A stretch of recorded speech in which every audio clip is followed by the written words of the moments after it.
anda terk etmek üzereydim bu şehri. Ait olmadığım sokaklara dönmek için. Aniden sen geldin ve mahvettin beni. Ben böyle güzel bir hata hiç görmemiştim. İstedim teslim olmayı kollarına, ama teslim oldum şehrin karakollarına.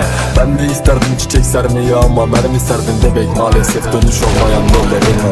Anlamam ki aşktan, anlarım ateş etmeyi plakasız bir araçtan. Sosyetede etiketim tastıraçtan, her şeyi sil baştan. Vazgeç bu inattan, eskiden silahtan rahatsızdım artık flaştan. Yar bana düşmanım ol gel, düşür beni koynuna bul ver.